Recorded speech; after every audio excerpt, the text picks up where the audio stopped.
نحمده ونصلي ونسلم على رسوله الكريم أما بعد فأعوذ بالله من الشيطان الرجيم بسم الله الرحمن الرحيم طه ما أنزلنا عليك القرآن لتشقى إلا تذكرة لمن يخشى تنزيلا ممن خلق الأرض والسماوات العلى الرحمن على العرش استوى صدق الله العظيم وبلغنا رسوله النبي الكريم ونحن على ذلك لمن الشاهدين والشاكرين والحمد لله رب العالمين اللهم صل على سيدنا محمد النبي الأمي وعلى آله وبارك وسلم طه ما انزلنا نہیں اتارا ہم نے علیک القرآن آپ پر قرآن کریم لتشقى تاکہ آپ مشقت میں مبتلا ہو جائیں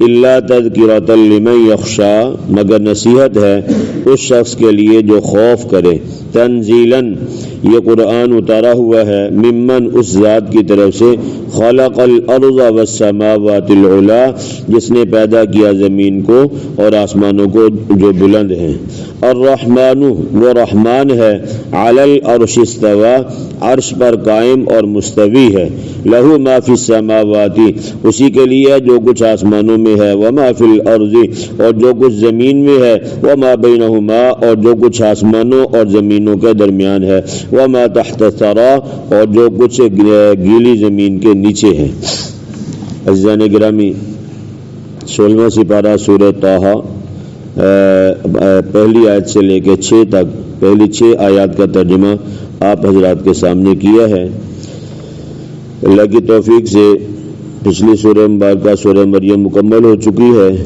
آج سورہ طہ کی ابتدا ہے اس سورہ مبارکہ کا نام سورہ طہ ہے اور یہ سورہ مبارکہ مکہ مکرمہ میں نازل ہوئی اس سے پہلے 44 صورتیں نازل ہو چکی تھیں یہ 45ویں نمبر پہ نازل ہوئی ہے اور موجودہ ترتیب کے اعتبار سے یہ سورہ مبارکہ قرآن کریم کی 20ویں نمبر پر ہے اس کی 8 رکوع اور 135 آیات ہیں لفظ طہ کے متعلق بہت سی باتیں کی گئی ایک یہ کہ اس سورت کا نام بھی طہ ہے دوسرا یہ کہا گیا کہ نبی کریم صلی اللہ علیہ وسلم کا ایک نام بھی طہ ہے جیسے یاسین ہے تو بہرحال یہ کہ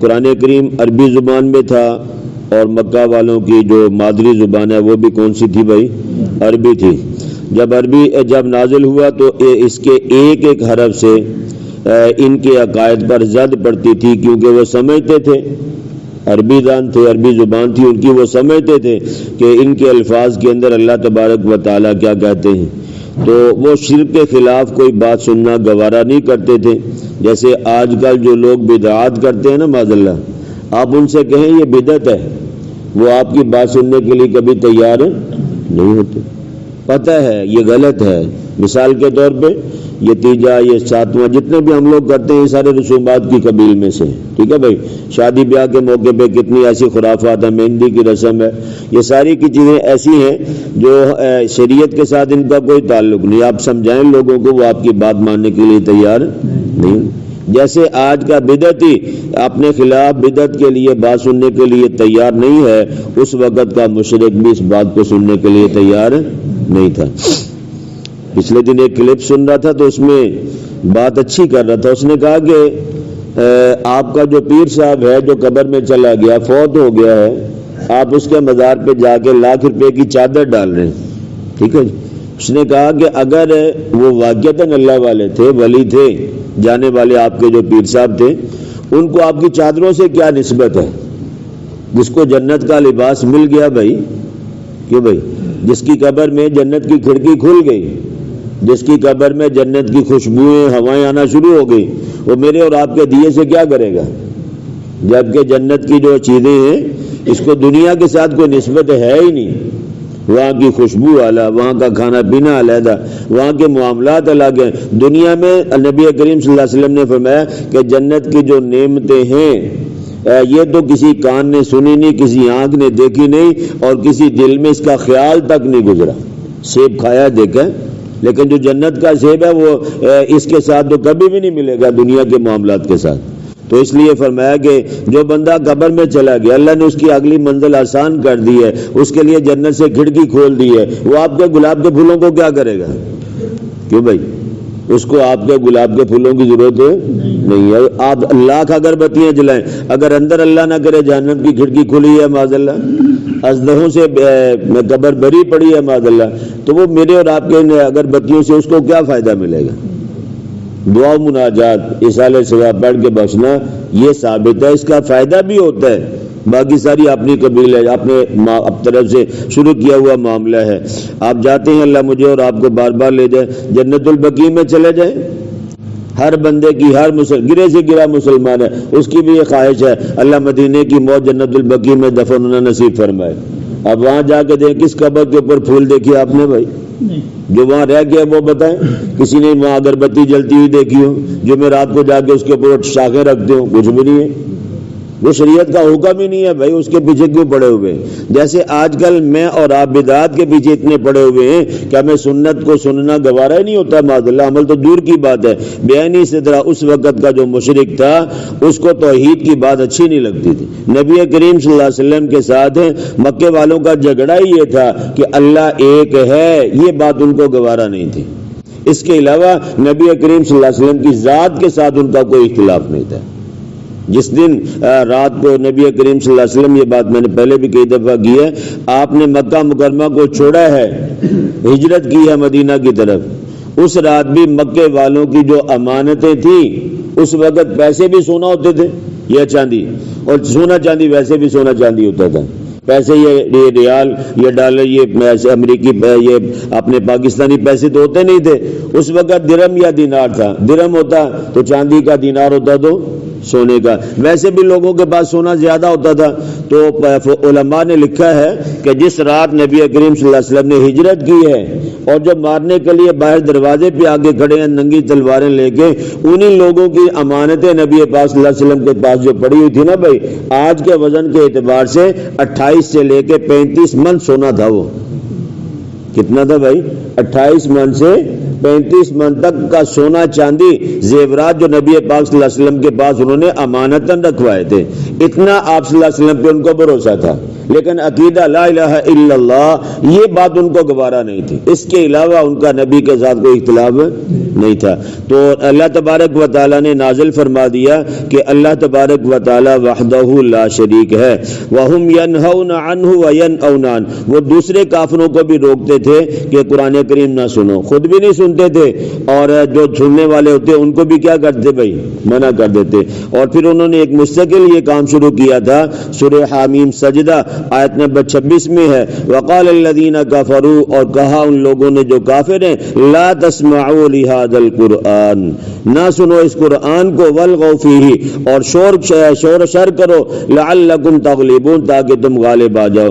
یہ مشرکوں نے ایک دوسرے کو کہا کہ جب قرآن کریم شروع کرے نبی پاک صلی اللہ علیہ وسلم پڑھنا، اب نبی کی زبان ہے، نبی پہ نازل ہوا قرآن ہے، آپ صلی اللہ علیہ وسلم کے پڑھنے کی لذت کیا ہوگی؟ 1400 سال گزرنے کے بعد آج بھی مصلی نبی پہ جو لوگ کھڑے کے قرآن پڑھتے ہیں، جی چاہتا ہے آدمی ان کا قرآن سنتا رہے، خود آپ صلی اللہ علیہ وسلم کے پڑھنے کا عالم کیا ہوگا بھائی؟ کیوں بھائی؟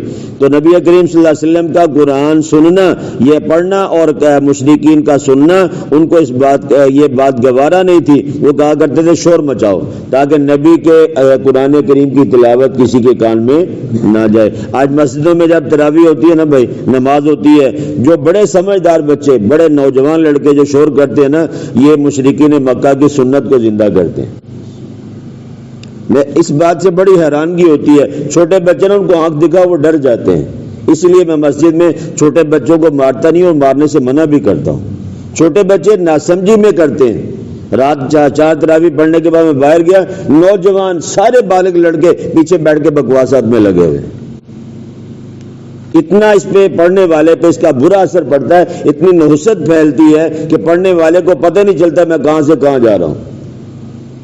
ٹھیک ہے، اور افسوس یہ ہے کہ شرارتیں وہ لوگ کرتے ہیں جو سمجھدار لڑکے، 18 سال 20 سال کی عمر ہے، 22 سال کی عمر کے لڑکے ہیں، پیچھے بیٹھ کے باتیں کر رہے ہیں۔ 4 تراویح میں ان کی آواز سنتا اتنا تنگ ہو گیا، آخر تنگ ہو کے باہر میں گیا، جا کے میں نے پھر ان کو کہا خدا کا باتیں ہی کرنی ہے تو مسجد چھوڑ دو، کس نے کہا بھی وضو کر کے آگے مسجد میں بیٹھ کے جب لوگ قرآن پڑھے تو پیچھے بیٹھ کے بکواسات کرو؟ یہ کس نے کہا ہے؟ باتیں کرنی باہر جا کے کر لو، کم از کم گناہ مسجد میں شور کرنے کا گناہ تو نہیں ہوگا۔ اللہ تو باتیں کرنے سے منع نہیں کرتا، زبان دی ہے اللہ نے۔ تو عرض کرنے کا مقصد یہ ہے کہ جو مسجد میں آگے خاص طور پہ نماز شروع ہو جائے اور وہ شور کرتے ہیں، وہ کس کی سنت زندہ کرتے ہیں بھائی؟ مشرکین مکہ کی سنت کو زندہ کرتے ہیں، اور کل پھر اشر اسی کے ساتھ انہیں جس کی اتباع اور پیروی کرنی ہے۔ نبی کریم صلی اللہ علیہ وسلم کو یہ بات گوارا نہیں ہوتی تھی، نہ آپ کو کوئی لالچ، نہ آپ ان سے تنخواہ لیتے تھے۔ جب آپ قرآن پڑھتے مشرکین شور کرتے تھے تو اللہ کے نبی صلی اللہ علیہ وسلم کو دلی طور پہ تکلیف ہوتی تھی، میں ان کی خیر خواہی کرتا ہوں اور یہ کیا کرتے ہیں؟ میری مخالفت کرتے ہیں۔ تو اللہ تبارک و تعالیٰ نے پہلی آیت مبارکہ سے ہی اپنے محبوب صلی اللہ علیہ وسلم کو تسلی دی۔ اللہ تعالیٰ نے فرمایا اے محبوب طٰہٰ، یہ ایک نام نبی پاک صلی اللہ علیہ وسلم کا بھی ہے، اے طٰہٰ ما انزلنا علیک القرآن لتشقی، ہم نے نہیں اتارا قرآن پاک کو آپ پر تاکہ آپ مشقت میں مبتلا ہو جائیں۔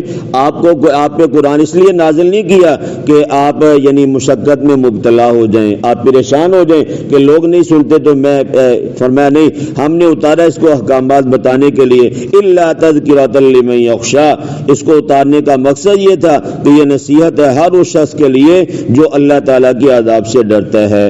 15ویں سپارے میں آپ حضرات نے سنا فَلَعَلَّكَ بَاخِعٌ نَفْسَكَ عَلَىٰ آثَارِهِمْ إِن لَّمْ يُؤْمِنُوا بِهَٰذَا الْحَدِيثِ آسَفًا، سورہ کہف آیت نمبر 6 میں، شاید کہ آپ اپنی جان ہی ضائع کر دیں افسوس کرتے ہوئے کہ یہ لوگ قرآن کو کیوں نہیں مانتے۔ ٹھیک ہے بھائی، فرمایا یہ ہدایت دینا اے محبوب آپ کا منصب نہیں ہے، اس لیے آپ پریشان نہ، آپ کا کام یہ ہے آپ ان کو ہماری باتیں بتلا دیں، اللہ کی بات پہنچا دیں، باقی یہ مانتے ان کا فائدہ، نہیں مانتے تو ان کا اپنا نقصان ہے، آپ کو پریشان ہونے کی ضرورت نہیں ہے۔ نبی کریم صلی اللہ علیہ وسلم جب رات کو تہجد میں قیام لمبا کرتے نا تو آپ صلی اللہ علیہ وسلم کے پاؤں مبارک پر ورم آتا، سوج جاتے تھے، آپ صلی اللہ علیہ وسلم اتنا لمبا قیام کرتے تھے۔ تو نبی کریم صلی اللہ علیہ وسلم سے صحابہ عرض کرتے یا رسول اللہ تعالیٰ نے آپ کو اتنا مقام، اتنی شان، اتنا درجہ دیا ہے تو آپ اتنے لمبے لمبے قیام کیوں کرتے ہیں؟ کیوں اپنے اوپر یعنی اپنے ساتھ اتنی سختی کرتے ہیں؟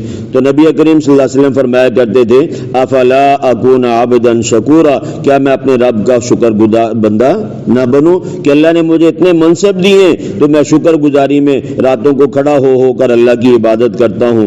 تو جب آپ صلی اللہ علیہ وسلم تھک جاتے تھے نا کھڑے کھڑے تو آپ ایک پاؤں پہ وزن دے کے دوسرے پاؤں کو تھوڑا سا آرام دے لیا کرتے تھے، جیسے آپ حضرات بھی کرتے ہیں، میں بھی کرتا ہوں۔